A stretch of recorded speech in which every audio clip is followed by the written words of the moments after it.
Si pembunuh ini sebenarnya tidak hanya memotong-motong jasad korban, tetapi dia juga menyayat dan mengupas seluruh daging dari tulangnya. Halo semuanya, ketemu lagi bareng gue Purnama 70. Ada sebuah kasus mutilasi pertama yang terjadi di Indonesia yang sampai saat ini, kasus ini belum terpecahkan, di mana dalang dari kasus ini belum pernah ditemukan. Seperti apa kasusnya gue bakal bahas detail di video kali ini, tapi sebelum gue ke videonya, jangan lupa untuk like, komen, dan subscribe. Jangan lupa juga untuk follow Instagram gue di @napipoldo. Sekarang kita bumper dulu.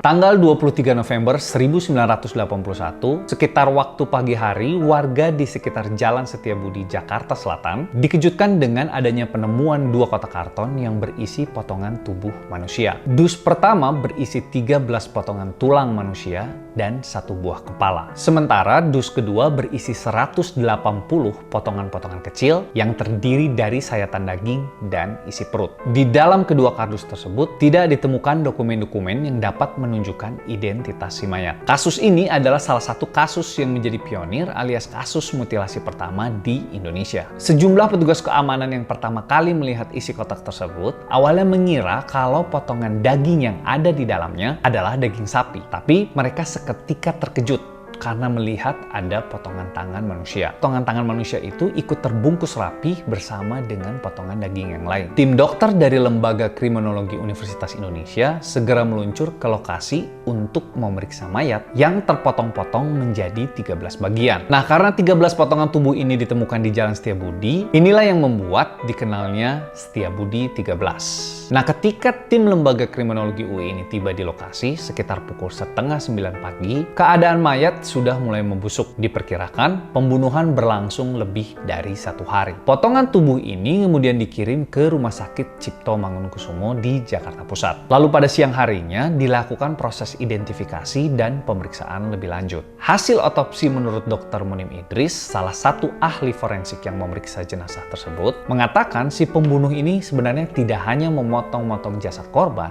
tetapi dia juga menyayat dan mengupas seluruh daging dari tulangnya. Hampir seluruh daging korban disayat kecuali bagian pergelangan dan telapak tangan. Wajah dan bagian kepalanya masih tampak jelas dan diduga pemotongan dilakukan menggunakan gergaji besi karena ditemukan bekas gesekan kecil pada tulang belulang korban. Dari hasil pemeriksaan yang dilakukan juga diperkirakan korban berumur 18 sampai 21 tahun. Korban memiliki tinggi 165 cm, tubuh agak gemuk dan berbadan tegap. Pada saat itu ada beberapa ciri yang cukup spesifik yang diumumkan ke masyarakat luas. Seperti adanya beberapa tai lalat yang menjadi ciri-ciri cukup menonjol dari si korban. Kemudian ditemukan penyakit korban, yaitu di mana adanya lubang kencing yang sangat sempit pada ujung kemaluan dari si korban, dan itu juga diumumkan oleh tim kedokteran. Dr. Munim berpendapat kalau si korban ini dimutilasi dilakukan lebih dari 1 orang. Karena menurut beliau, mengerat tulang dan mengelupasi mayat bukanlah pekerjaan yang mudah.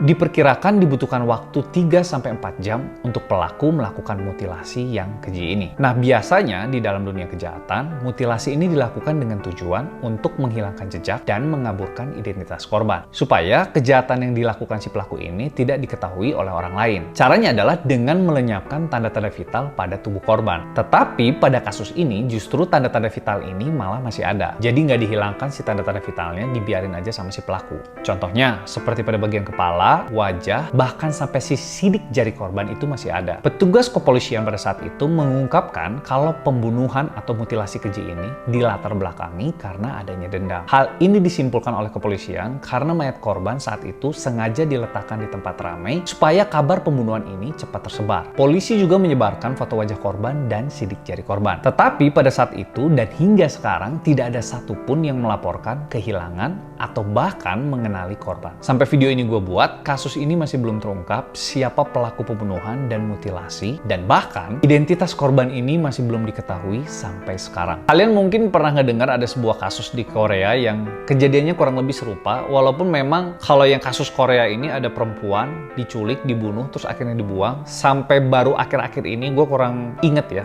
tahun 2019 apa 2020, si pelakunya baru ketahuan karena akhirnya si pelakunya memang ngaku. Yang dulu nggak bisa ketahuan karena nggak ada teknologi DNA yang bisa mengetahui untuk melacak si pelaku pada zaman itu. Nah, gue berharap semoga sih untuk kasus yang sekarang. Mudah-mudahan kasusnya bisa terpecahkan dengan metode pengumpulan DNA. Walaupun gue nggak tahu nih, apa sekarang masih bisa dikumpulin DNA-nya apa enggak. Dan gue masih bingung ya, apa kalian punya updatean siapa korban dari kasus mutilasi ini? Karena dari yang gue cari, belum diketahui, bahkan belum ada yang ngaku sama sekali tentang siapa identitas korban yang pada saat itu dimutilasi. Nah, kalian tambahin di kolom komentar. Kalau kalian punya info tentang siapa dari korban ini, kalian tambahin di kolom komentar.